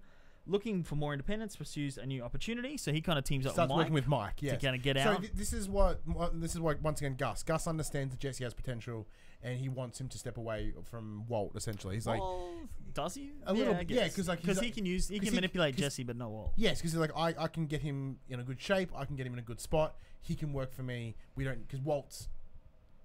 What's what I'm looking for? Like he's explosive, legend. Yeah, you know, he's a liability. Volatile. Thank you. Yeah, he's a volatile. Yes. So we can keep Jesse good. We can get him straight. So take him with Mike, straighten him out, put him in a good place. Beautiful, love it. And then at this point, somewhere along the line, Skyler finds out that he's laundering this money. I'm pretty sure there's a conversation he just says it. It's coming up soon. There's a fly loose in the lab. Walt and Jesse must do whatever they can to kill it before it contains meth. So that's a fantastic episode, actually. That's the Ryan Johnson episode. Yeah, bottle episode. Fuck, it's so good. Skyler gets more involved in Walt's business, much to his chagrin, and Hank struggles with his recovery. Meanwhile, Jesse takes an active role in his new enterprise by leading him to a startling discovery. I wonder what that is. So Skyler eventually finds out that what's going on, and so they decide how they're going to launder the money. Right? She gets in on it because they have this discussion where like no, she can't incriminate him essentially because there's this weird sort of there's a law that if you're married to someone, they can't press you to flip that person. Mm. It's actually legit law. I don't know what the exact law is. If anyone in the chat can find that out for me, it'd be fantastic. But there is like it's if you're you can't flip, like you can't rat out your husband. Or you can, but they can't force you or something. But originally in season 1, Walt worked part-time in a car wash. Yes. And he was like, that was his second job. This really like sleazy guy, big eyebrows, runs the place, and he really didn't like him. And that's another thing that I love, where when he finds out he's got cancer, he's just like staring out the window. You don't see that in movies very much. People do that all the time, especially in moments mundane jobs, but just like when you're contemplating your life and you just sit there zoned out. And that's what he's doing. The guy comes and tells him, "Yeah, get back to work," and he's like, "Fuck you," and knocks all the things over. Fuck you and your fucking eyebrow. Yeah, and gets out of it. That's awesome. So they buy that car wash to kind of make it seem like a legit kind of thing, and that's where they're laundering the money and hiding it in a storage shed. Mm-hmm. Cool. Transporting on a soft drink trolley. Yes. Very cool. Cool.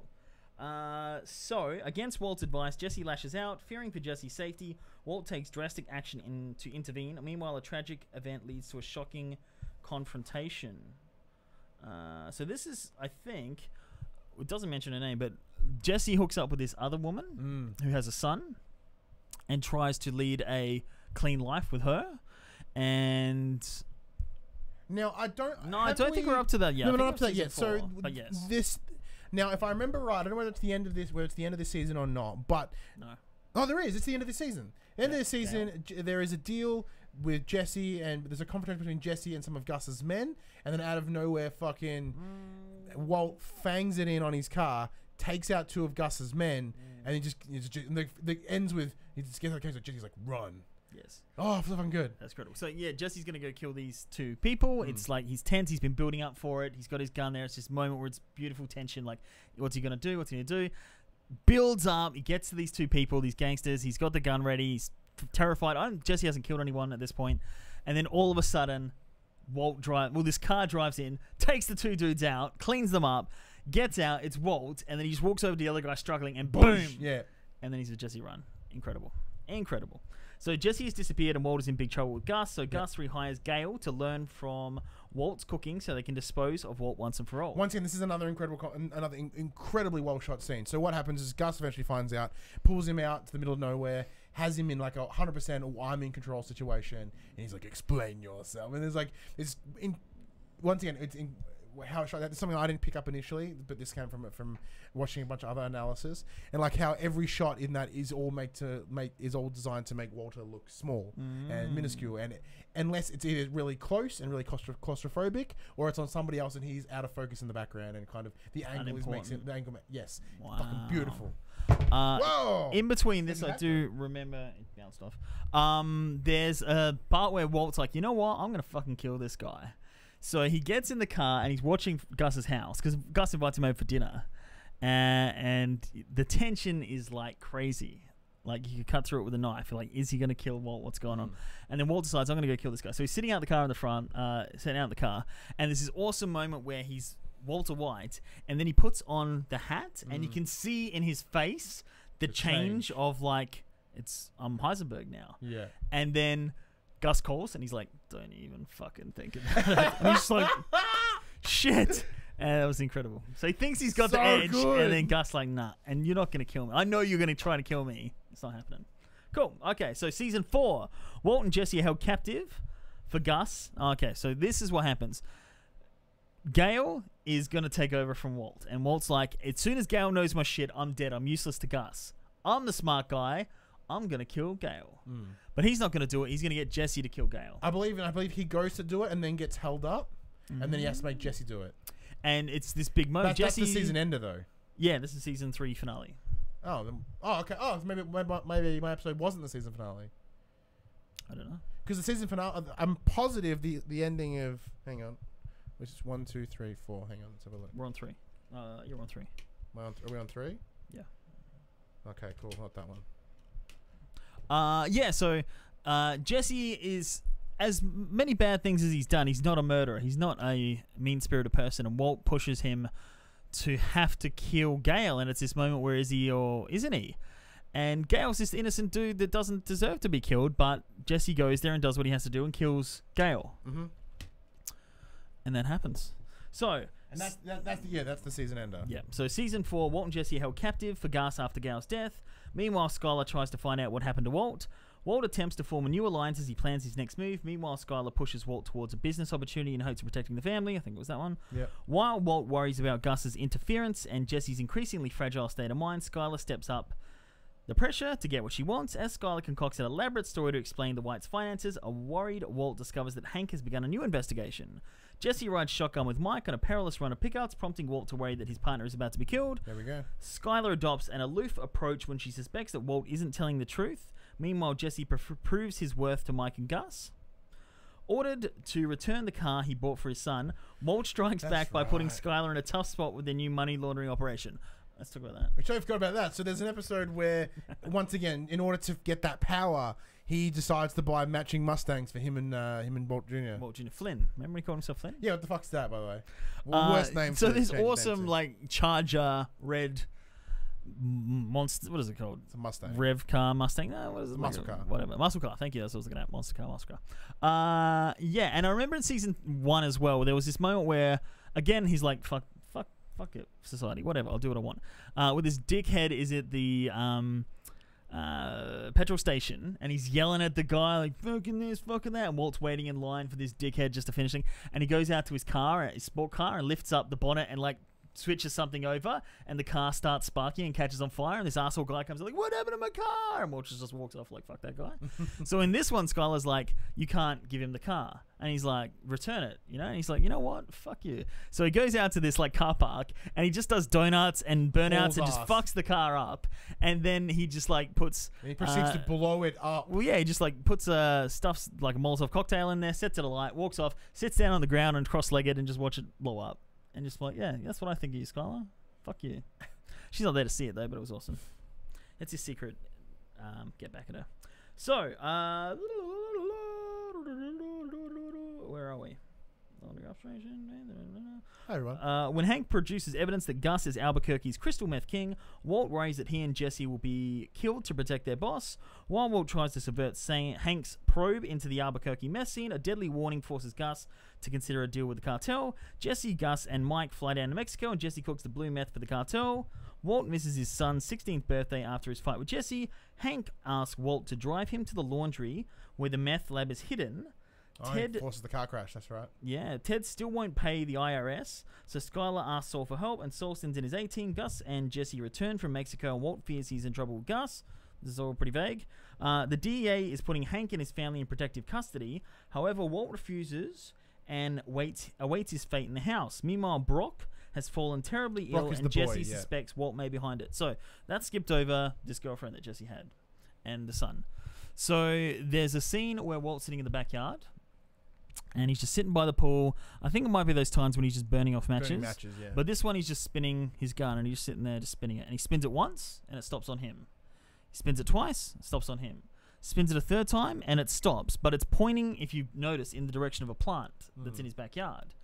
Now, to get, again, Jesse out of this, you know, mindset of being against Walt and other people are out to get him and getting him back focused in the business. The boy that Jesse's with is poisoned. So they have this little... There's ricin they find. Yeah. Who were they going to use it on? The Gus. He was going to put in Gus's food. Yeah. So he hid in a cigarette packet. And then he loses it around the house, so he's got to find it. Once again, something that was dropped in like season 3. And we're like, all these seasons, like we don't... The ricin doesn't get used until like the second last episode. It's fucking fantastic. It's good. But essentially, this son gets poisoned. Yeah. Right? And he's like, it's Gus, fuck this, fuck that, fuck that, it's us against them. And this was the end of season 4. And this was going to be the wrap-up of the show. And at the same time, if I'm right... Yeah, because this season's last one. Yeah. The tensions are running high with Gus. So... bringing back Salamanca from like season 2. Once again, talking about the cartel, there's a flashback where Salamanca is running the Mexican cartel. Yes, back when he was in his prime, and he wasn't in a wheelchair, invalid in a chair. I don't think he can even talk. He just does the bell. So somehow, Walter uses Salamanca to team up with to take down Gus. But he brings Gus in, and they put a bomb in his wheelchair. Yeah. So Gus goes to meet him, and then the bomb explodes and kills Gus, but not immediately. He manages to walk out. Off half of his face, like half his body. Like the episode's called Face Off, by the way. It's fucking fantastic. Walks out, adjusts his tie. He's got a skeleton face. Now, another thing, foreshadowing. Gale had this mask on the wall that had a half burnt face, half not. And the teddy bear, half burnt face. Again, we always thought it was for Walt. Is a representative because Walt is even wearing a pink jumper in that scene. And foreshadowing that Gus would get blown up, and it's incredible. It's stupid, but amazing at the same time. Yeah, and like when he walks out, he's like missing an eye, and it's be like I have. Well, it's the first pop vinyl I ever bought. Actually, he's like the Gus. They released one that was Gus the Half. Beautiful. Although it's not here, in my lounge room, there's actually two art pieces by Boss Logic. Doing the half face thing with Jesse and Walt, and skeleton, and then underneath it, down the bottom, I've got the burn. You might not notice this, but so there's a pop vinyl of Jesse and Walt. But if you look, so my wife has this nice display of assorted crystals. If you look at them, they're actually there's blue one, there's a red one, and there's a yellow one. Blood, sweat, and sand. Like I really like Breaking Bad. Science, bitch. But yeah, like we intentionally made like a little Breaking Bad. Center in our house. It's covered in all other shit, so you can't even see how much effort we put into it. That's right. So essentially, Walt convinces Jesse that it was Gus that poisoned this kid, and like, fuck them, it's us forever. And he calls Skyler, and he's like, you know what? I did it. You know? We're done. And then somehow, I can't remember the exact details, it shows the plant, and you click that Walt poisoned the kid. Didn't kill him. Come on, didn't kill him. He's poisoned him pretty hard. But went to that level, and that I'm the boss. I'm the one that's in control. I always will be. The end. End of the show. Then they decided to do season 5. Half season 5. Now, I don't think it was always intended. I do and I don't. I think season 4 ends on such a good way that they probably could have finished it there and it would be good. But saying that, season 5 is so fantastic, I have no complaints that they went and did it. Okay, let's get into season 5. Well, okay. Well, let's say season 5 felt like they're like, well, we killed everybody. What do we do now? And then they had to create all this elaborate bullshit. Yeah, they do create a lot more to wrap it up very quickly. That's the only mistake. Yeah, like they build up. So, like Gus was in season 2 or whatever, it was season 3, and it builds on. This is like, here's all the bad guys. We're gonna kill them now. You know what I mean? I think it came down to like, man, there's a lot of unanswered questions we sort of left on the table. And I have a feeling Vince is kind of like, let's wrap it up. Let's give it one more go and let's wrap it up. Okay, so let's wrap it up. Now that Gus is dead, Walt, Jesse, and Mike work to cover their tracks. Skyler panics when Ted Beneke wakes up. So he fell over and whacked his face and something. He's an idiot. Walt and Jess seek out an unlikely partner for a new business venture. The DEA follows up new leads in its investigation. Now, let me get this right. He had Los Polos Hermanos, was a business. Yes. Then there was this greater business that it was part of. And there was a woman, Lydia, that she ran the corporation that was. So there was a period of time where they were doing so well, it was so popular, it was so huge that it was actually being shipped internationally. Yes. And Lydia was never introduced in any other episodes. Nope.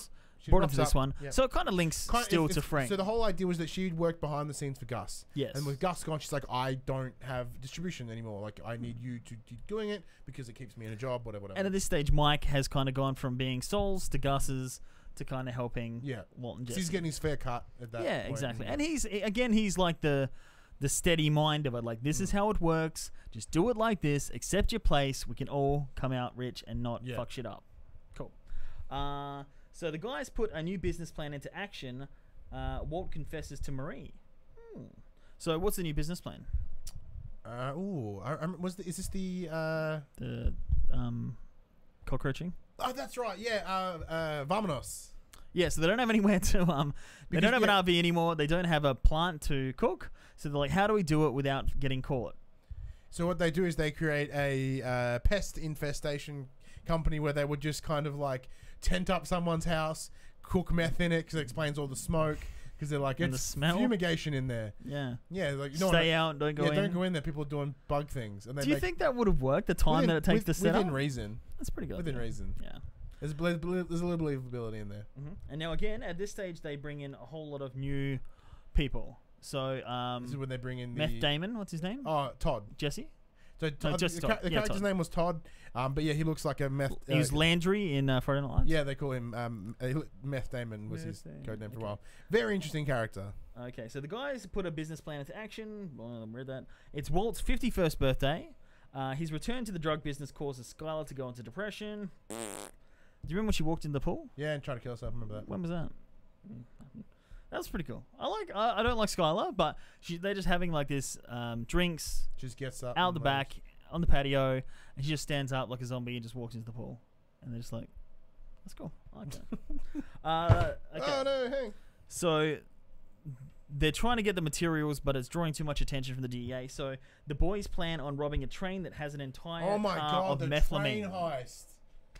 So this is again. Do you want to go into this? Holy fuck! All right, so they eventually find out that because one of the key ingredients for what they do is a liquid compound called methylamine, and it used to be obtained in barrels by Gus. They would just get it and they'd find a way. It's under Shell Corporation, I'm pretty sure. Yes. And then this corporation got found out, got sort of closed down. I remember Hank being there when this kind of happened. It's like, we need to find a new way. We need to get it done. So what they do is they find there's a train conveniently shipping a big fuck off amount of methylamine. And so what they needed to do is they need to find a way to do an old school ass train robbery and pull that shit out. So there is an elaborate setup. So there is a underground tank that's the equivalent weight on one side, and there's one on the other. It's two tanks. They dug it out and put it into the ground. There's essentially two tanks buried, one full of water of equivalent weight and one empty. So they kind of, as they're pumping out the methylamine, they began then pumping in the water to weigh it out because it's all weighted. It's weighed at different locations. So that's how they check it out.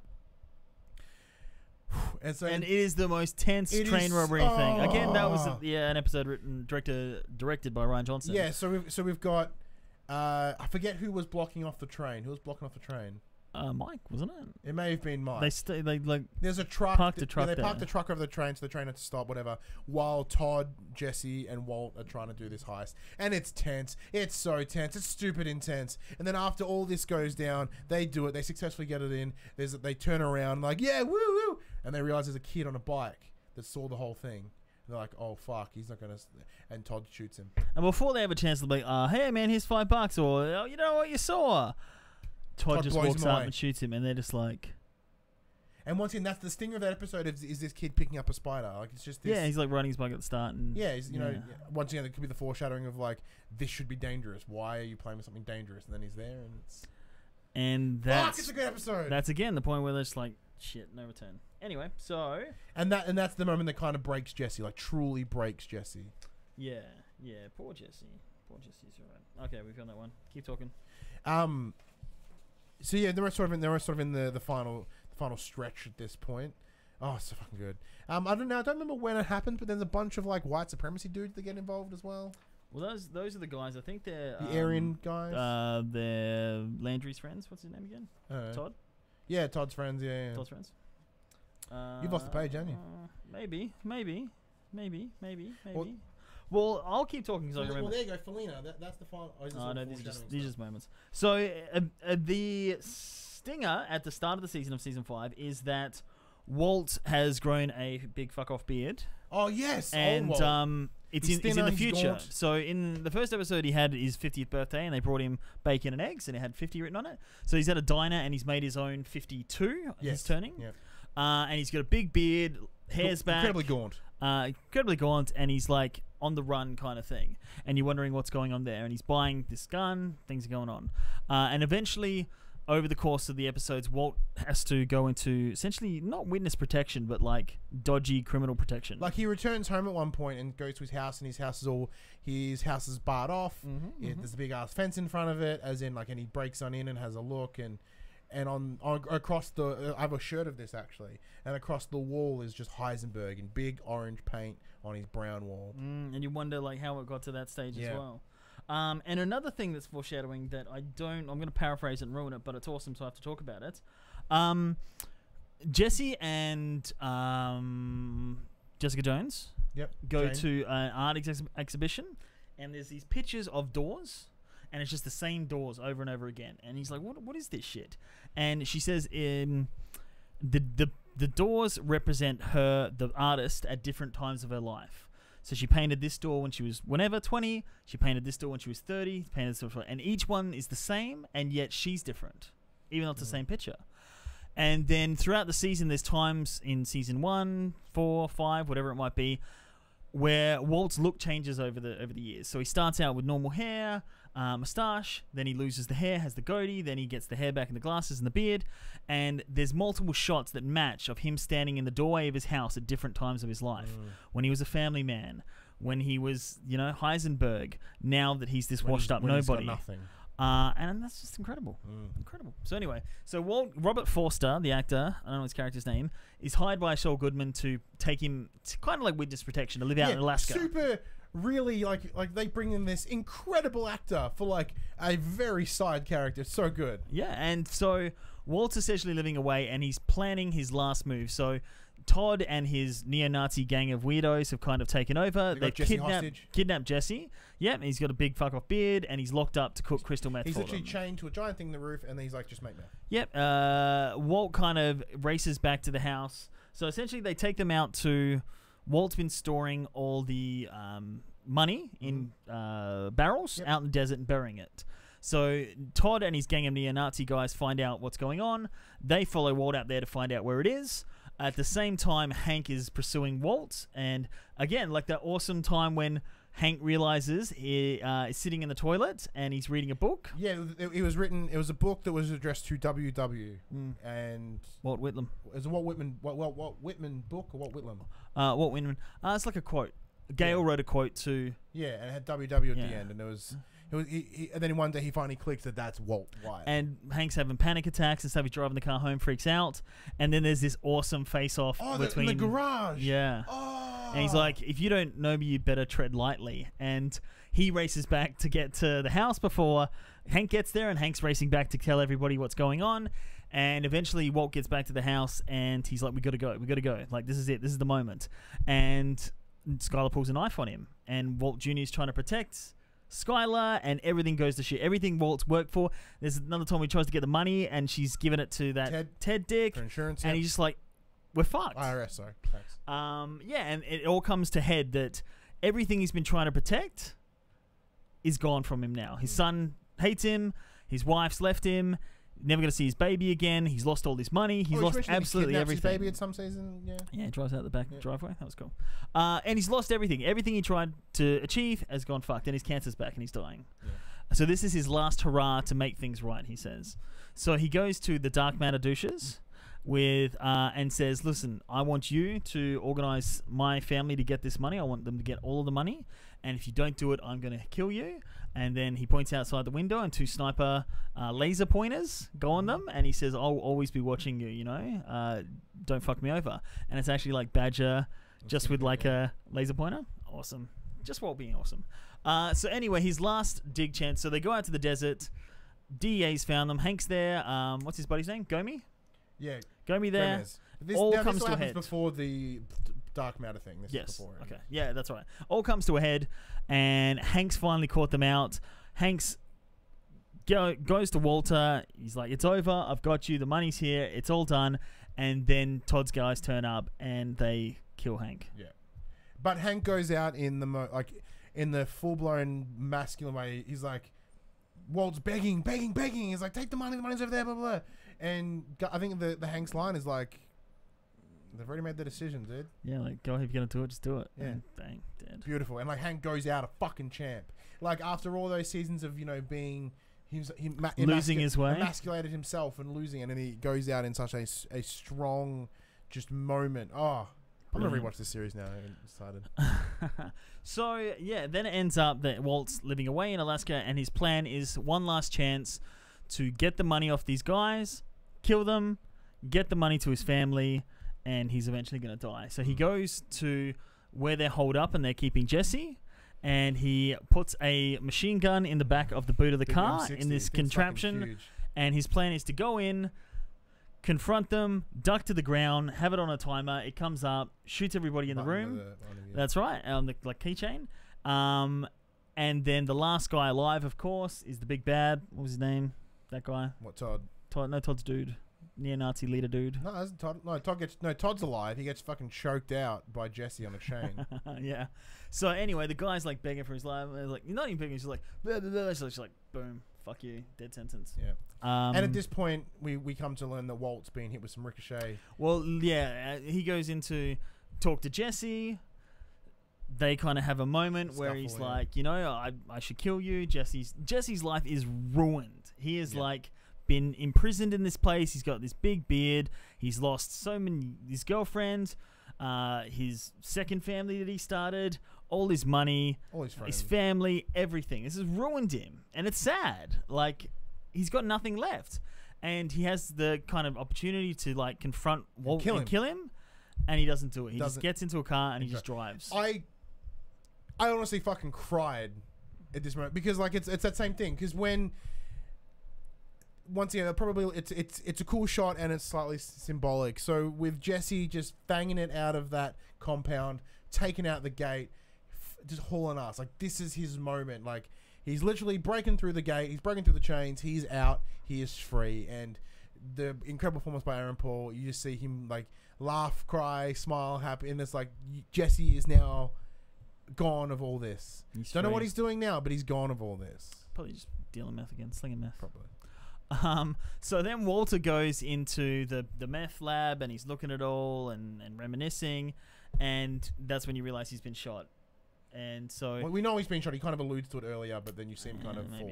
Yeah. And then he kind of lays down on the ground, and it's his final moment. Falls to the ground. Falls to the ground, and they do an incredible like zoom out crane shot as it sort of shows him as police. Police come in and slow motion, and he dies. Yeah, and it's led to believe that he dies. Well, there's an incredible video by Film Theory about how the wound that he received, the amount of potential blood loss, and they break it down, and it's very likely that he actually got caught and survived. Well, when you get shot in the stomach, isn't that bad? No, but you can bleed out here, and you can bleed out here for hours and hours and hours and hours. You won't die. But yeah, and there's even a moment when he calls Walt Jr. He's like, "I wish when are you just gonna die?" Like, he literally lost everything he had. And then once again, another incredible shot when he actually, because Skyler and Walt are in this weird fucking shanty-ass town, what looks, and there's a shot with Skyler sitting at a table and the pans around, and then like there's a beam right between these two rooms, and as it pans around the beam, like Walt is tiny, perfectly, beautiful. Incredible. Oh, I love this show. But, yeah, so what I love, like, what do you think of the ending, though? Like, are you comfortable with the ending? I feel at the time the same as now, because I did watch them all in order, and this one felt a bit disjointed, and it did feel to me, like I've said, that it felt like, let's just try and milk it a little bit more. And there was story to tell there, but again, it's like the third movie in a trilogy where they're like the Dark Knight Rises, they're like, I've kind of said everything I want to say, but you've given me more money to do something, and I don't have I got about 20% left to say, and 80% is filler. So there was still the journey of what would happen to Jesse and what would happen to Walt, but I feel it kind of trickled off and lost its way towards the end. Well, yes, and I can always pretend that season 4 was the end. Yeah, but I quite like season 5. I think some of the greatest moments of the show are in season 5. I think it's sort of once again the consequence, right? Because if it went out on the note where he's the kingpin, that's not consequence. You know what I mean? Like there's no act. There's an action. There's no consequence. Yeah, so there was something there. The show, like the final season, gave them to sort of wrap everything up and be like, yes, everything you do has a consequence, good or bad. It's done. It's done. And what I love most about the sort of once again the symbology of him passing away, you're led to believe, yes, in the meth lab, I think is beautiful in the same ways because he was expected to die. And he became essentially alive again. And he eventually became alive again in that. In his death? No. In when he created that lab and when he started making that's when he was alive again. I think he even says he even says that this. I felt alive, and like because there was a point where he gets into remission with the cancer and sort of pushes on through, and yes, and like I think that all comes from him and the power and the love of what he was doing and. I think it's kind of oddly beautiful for him to die in the place that he felt most alive, like where he became him. Yeah, when he's true self. True self. Overall, fucking, I love this show. Like, I simply cannot love this show enough. My two most favorite shows in the world are Prison Break and Breaking Bad. Breaking Bad #1. Have a think of Breaking, apparently. Yeah. My favorite movie, Point Break. Not really. But. Breaking Bad is my favorite TV show of all time. I cannot love it enough. I cannot believe it has been 10 years. Yeah. Since it came out. But then again, I thought about it. I'm like, yeah, no, I watched it when I was at university, and I haven't been at university in 6 years. Yeah, you're like, fuck. 5 years. Yeah, it was like that sort of moment of man. And then I thought about the show again. I just kind of fell back in love with it. Like. It's incredible. It has done amazing things, and it's still doing amazing things now with Better Call Saul. And I remember being so hesitant when they announced Better Call Saul as like a spin-off series. I'm like, oh man, they're gonna just fill it with a bunch of things, and because where they set it, there's no way to bring any of Breaking Bad stuff into it. Because it's a prequel. Yeah, it's a prequel, and it's also just a fantastic show. Yeah. I've seen season 1 of Better Call Saul, and halfway through season 2. Yeah, same here. I think it's season 3, maybe even 4 now. But that's an incredible show as well. And again, the in wasn't that it's like, there's a lot of this that I don't really like that, I'm Scarface, and everybody has the Scarface poster, and like I'm a gangster and all this. Well, because that's sort of, Vince Gilligan's quoted me saying 1,000 times, he's like, he wanted to turn Walt from Mr. Chibbs, who I'm not quite sure who that is, to Scarface. As the whole idea is, everyday man, very pleasant, bland, boring, to the ultimate criminal. But even the glamorous life of that. But you also got to remember, Scarface also died going out with pride. Yeah, that's the point. Say hello to my little friend. But but the idea of that gangster life and kind of what Jesse Pinkman is, the hoodie and the bling and stuff like that. This kind of drug culture, I'm not really into, and the gangster rap kind of stuff, I'm not really into. Not in a sense that I don't get it. And there's some good things about it. Music is cool, things like that. But there's that culture of like, I'm a gangster and I'm going to shoot you and I got power and I got this. I'm not a big fan of that. And even like crime things like gangster movies and stuff like that doesn't appeal to me. But it's not about that. That is the surface. Like people are worried, like, I don't want to see a movie, a TV series where a meth dealer is the main character. Like, that's not cool. And then you see the show, and that's not what it's about. You're led to believe, like, what? And we're supposed to sympathize with this man? And is he the protagonist? Like, no. You're supposed to hate him. Like, by the end, you're supposed to not like him anymore. And it is one of those shows where you can give someone season 1, say, here, take this DVD, take the Blu-ray, come back tomorrow. You'll have binged watched 6 episodes, and it'll be an amazing experience. Which is great. And now with streaming, people kind of do their own things. But at a time when you had physical DVDs, you could be like, watch Game of Thrones season 1, watch Lost season 1, watch Breaking Bad season 1, and it'll change your life. So the other thing that I really like about it, like the things I mentioned at the start, just those philosophies on life of like, like why worry about things that aren't ever going to happen? Like, reassess. Everybody has like these near-death experiences at times where you reassess your life. Somebody close to you passes away, or you're diagnosed with something that's worrying, and you think, what really matters. Like why am I doing this? And those kind of clarification, like clarifying moments or moments of clarity. Moments of clarity. Yeah. And another thing that I really like with this, as well as Lost, is a big thing. Is one of my favorite characters ever is John Locke from Lost. And he was this guy that was shat on his whole life, orphan. His dad came back to his life, fucked him over several times. Mum came back to his life, fucked him over. He had nobody. He was nothing. He did all these menial jobs. Yeah, and when he gets to this island, he finds his purpose finally. And he's like a 60-year-old man. It's that you're never too late to do what you love. And Walt was 50 before he found who he was and what he was meant to do. And it's inspirational to me that even if, you want to go back and study when you're older, do it, man. Your life might not start until you're 50. You might not find your purpose and what makes you happy until that age. It's never too late to give up. That's the big moral to me. I mean, the real moral is don't be a bad person and shit will go bad. Drugs, I don't see that. I see the positives. See, that's because that's once again you're talking about the surface level of this show is yes the meth, this, but it's a character piece. It's about growth. It's about what actions will lead people to do certain things, like what pushes people's limits. It's fantastic, brilliant, fucking fantastic. We've talked like almost an hour and a half, almost an hour and 45 minutes about this goddamn show.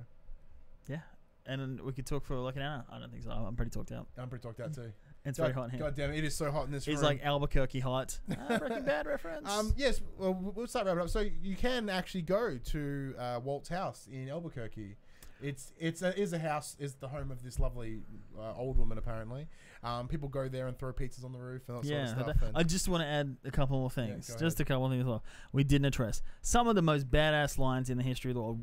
One is the biggest one. We'll get to that. But at the end, when he goes to season 5, goes to confront these guys, and he's just like, "I'm the cook, say my name." Say my name. And he's like, "You're Heisenberg." And he's like, no, it's the pause. It's like, "Say my name." He's like,